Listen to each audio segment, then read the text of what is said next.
di dalam surat Yunus ayat 7 ya. A'udzubillahi minasyaitonirrajim. Bismillahirrahmanirrahim. Innalladzina la yarjuna liqa'ana wa radu bil hayatid dunya wa tama'annu biha waladzina hum an ayatina ghafilun ulaika ma'wahumun nar bima kanu yaksibun. Di sini orang yang puas dengan kehidupan dunia dan dia enggak memperhatikan bahwa dia akan bertemu dengan Allah, dia akan masuk golongan yang ghafilun dan dia akan tempatnya di neraka. Pertanyaan saya adalah orang yang sudah sholat tapi ya mungkin pas-pasan begitu, yang mungkin gugur kewajiban, tetapi dia betul-betul meremehkan mengenai ketaatan kepada Allah. Apakah dia masuk kategori ini? Bagaimana penjelasannya? Terima kasih. Baik. Mengacu kepada Al-Quran surah Yunus di ayat yang ke-7 seperti yang tadi dibacakan. Ya, sekarang supaya kita dengar sama-sama, coba Ustaz Ihsan bantu bacakan. Pak Adam titipkan mic-nya. Innalladzina la yarjuna liqa'ana. أعوذ بالله من الشيطان الرجيم إن الذين لا يرجون لقاءنا ورضوا بالحياة الدنيا وطمأنوا بها والذين هم عن آياتنا غافلون. Ayat lagi, ulaika. أولئك مأواهم النار بما كانوا يكسبون. Sekarang lawannya, solusinya. Quran surah 18 ayat 110. Qul innama ana basyarum mithlukum. Bismillahirrahmanirrahim. قل إنما أنا بشر مثلكم يوحى إلي أنما إلهكم إله واحد فمن كان يرجو لقاء ربه فليعمل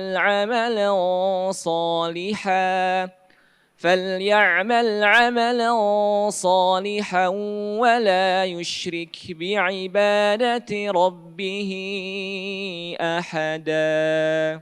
Kaitan dengan salatnya, Quran surah ke-11 ayat 114. Aqimis salata tarafayn nahar. بسم الله الرحمن الرحيم وأقم الصلاة طرفي النهار وزلفا من الليل إن الحسنات يذهبن السيئات ذلك ذكرى للذاكرين. Baik, Astagfirullahaladzim, jazakallah khair. Pertanyaan yang disampaikan kepada kita adalah ada firman yang sangat jelas di dalam Al-Quran yang menyampaikan bahwa orang-orang yang orientasi hidupnya itu selalu fokus pada urusan dunia. Dunia oriented dan abai tentang kehidupan akhirat. Dia tidak punya persiapan, tidak tertarik untuk membahas itu. Bahkan pada titik yang sebagian tidak percaya dengan datangnya itu. Nah, maka orang-orang seperti itu oleh Allah diberikan berkeadilan. Ketika tiba masanya yang terjadi situasi kembali ke akhirat itu, maka Allah buktikan apa-apa yang telah mereka perbuat itu dengan konsekuensi yang seadil-adilnya. Allah sampaikan kalau orang yakin punya persiapan, dia bawa bekal, keadilan Allah menjadikan bekalnya ditempatkan di tempat yang benar. Anda yakin dengan surga, mengamalkan amalan masuk surga, cari bekal, ya dapatnya surga. Anda tidak yakin dengan surga, tidak yakin dengan akhirat, tidak punya bekal, kan gak adil kalau masuk surga. Tempatnya di mana? Maka diteruskan ayat ke-8. Allah sampaikan, ulaika ma'wahumun nar bima kanu yaksibun. Nah, penting kalimat terakhir. Orang-orang yang tidak punya orientasi akhirat, menolak tentang prospek akhirat, tidak menyiapkan bekal, ingkar dengan itu, maka perbuatan mereka itu menafsirkannya dari akhir. Bima kanu yaksibun. Perbuatan mereka semua itu mengakumulasikan mereka mendapatkan hasil yang adil di akhirat. Gak bisa ke surga, tempatnya di mana? Neraka. Gitu. Masuk neraka itu bukan karena Allah keinginan untuk menghukum, bukan. Karena perbuatan merekanya yang begitu. Saya mesti adil, kata Allah. Karena dia nolak akhirat, ya, tempat muaranya yang menolak itu di neraka, nggak bisa ke surga. Nah, jadi ketika ada hamba masuk ke dalam neraka itu sesungguhnya adalah akibat perbuatannya. Bukan karena Allah dengan kasihnya atau dengan hukumannya langsung neraka, tidak begitu. Allah bikin sistem. Lalu ada pertanyaan susulan. Ya. Nah, sebelum ke pertanyaan susulan, saya bikin logikanya begini dulu. Ada kepala sekolah, kemudian membuat sebuah sistem, aturan. Anak yang merokok di sekolah, maka hukumannya dikeluarkan. Tiba kemudian dari 40 anak, 1 merokok. Ketika dia merokok, dikeluarkanlah oleh kepala sekolah itu dari sekolah. Pertanyaan saya, yang mengeluarkan anak itu dari sekolah, apakah kepala sekolah atau perbuatan dia yang melanggar ketentuan? Kepala sekolah sudah bikin sistem. Tapi harus distempel kan, keluar. Untuk melegalkan itu. Tapi hakikatnya yang mengeluarkan dia bukan kepala sekolahnya. Perbuatan dia yang melanggar aturan. Allah bikin aturan. Kalau kamu kerjakan ini, hasilnya begini. Engkau yakin dengan akhirat, engkau kerjakan. Ini hasilnya saat kembali ke akhirat. Engkau tidak yakin, engkau menolak, engkau berbuat maksiat, konsekuensinya begini. Jadi yang memasukkan seseorang ke dalam neraka, hakikatnya perbuatan dia sendiri. Itu yang dimaksud bima kanu yaksibun. Nah, ditegaskan di akhir Al-Baqarah, laha ma kasabat wa 'alaiha mak. Hidup itu pilihan.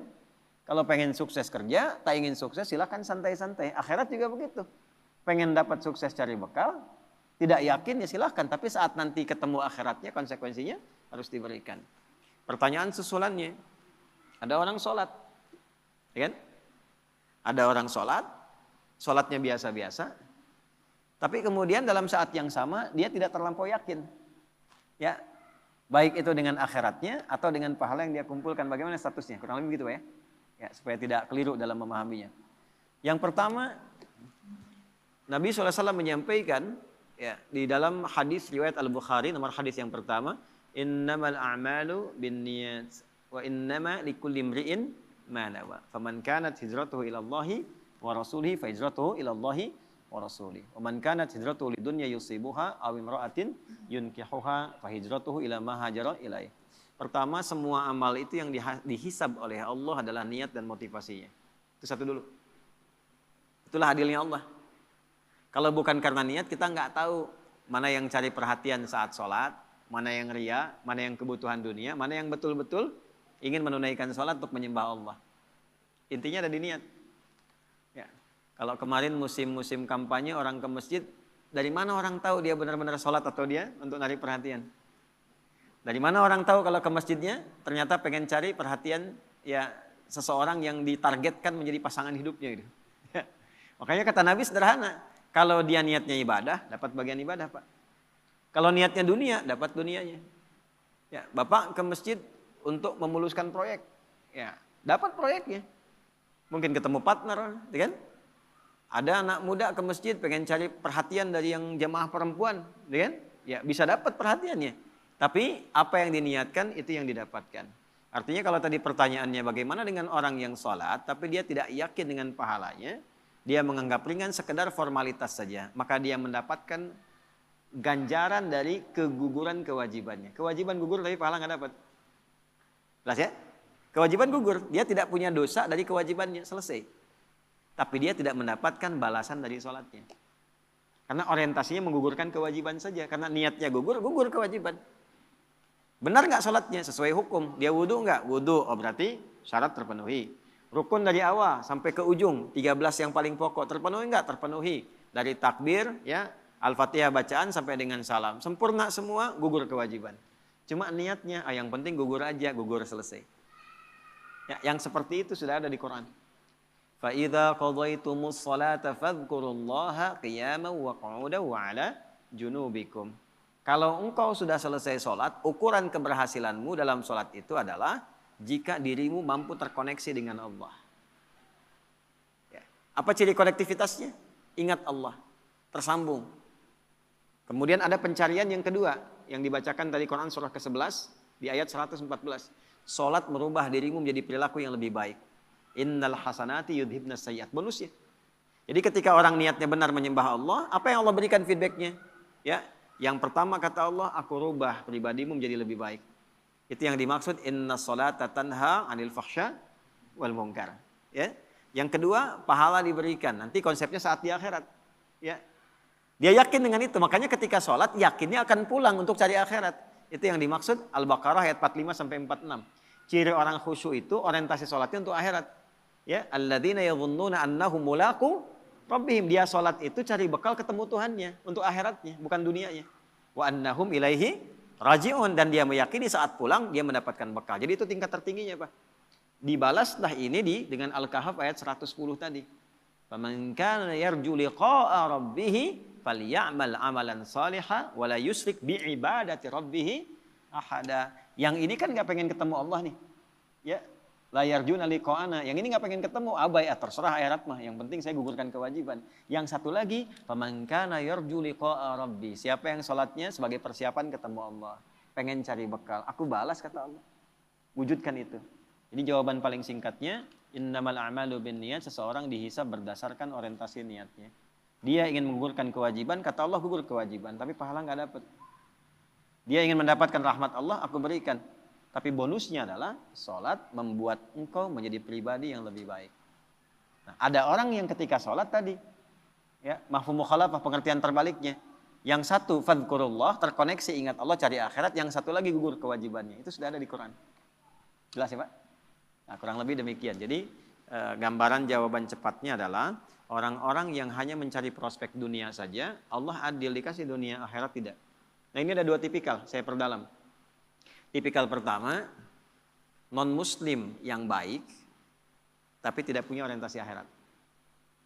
Dia belum beriman, cuman rajin, sosial, nyumbang jalan, dan sebagainya. Ini kejadian di zaman Nabi. Sayyidah Aisyah konfirmasi, ya Rasulullah, si fulan orang baik, tapi belum beriman. Rajin nyumbang, bantuan sosial ikut. Gimana statusnya di akhirat? Nah, turunlah kemudian Quran surah ke-25 ayat 23. Wa qadimna ila ma 'amilu min 'amalin faja'alnahu haba'an mansura. Allah adil, kata Allah, demi keadilanku sifat dunia dibalas dengan dunia lagi. Karena dia mengerjakan dengan hukum dunia, aku balas dengan hukum dunia. Apa hukum dunia diantaranya? Akses dunia terbuka, dia mendapat simpati, dia disenangi orang, hukum dunia. Tapi di akhirat aku mesti adil, kata Allah. Karena dia tidak mencari akhirat dengan imannya, maka bekal itu dijadikan debu yang berterbangan. Faja'alahu haba'an mansura. Kalau debunya nggak terbang masih bisa ditimbang. Ah, ini debu terbang, nggak ada timbangannya. Artinya sia-sia. Selesai. Jadi akhirat pakai hukum akhirat, dunia pakai hukum dunia. Bahkan Bapak di Indonesia pakai hukum Indonesia. Ke Malaysia hukum Malaysia. Ke Singapura hukum Singapura. Masa ke akhirat mau pakai hukum dunia? Ya kan? Nah, itu gambaran ringannya. Yang kedua, tipikalnya orang Islam yang dunia oriented, nggak pakai akhirat. Bahkan kadang-kadang narik akhirat ke dunia. Ya, narik akhirat ke dunia. Itu ada di Al-Baqarah ayat 200. Ya, dan yang paling menarik diletakkan pada ayat haji, karena ternyata ada orang haji pun motivasinya mewujudkan dunia. Nah, itu. Awas yang mau haji nih. Ya. Jangan ditarik ke dunia, tarik ke akhirat.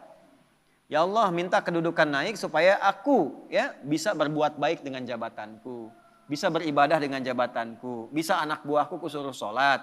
Aku di perusahaan, ya Allah, pengen sukses supaya bisa zakat, CSR-nya bisa untuk masyarakat. Itu arahnya ke situ. Jadi jangan ditarik akhirat ke dunia. Aku sudah datang kepadamu ya Allah, datang ke sini engkau belum kabulkan juga. Nah, itu masuk ayat 200. Wa minan nasi may yaqulu rabbana atina fid dunya. Nggak ada hasanahnya. Karena hasanah sifat akhirat. Wa ma lahum fil akhirati min khalaq. Ada orang-orang yang nanti permintaannya ditarik ke dunia saja. Ya, dia minta sama Allah untuk dunia saja.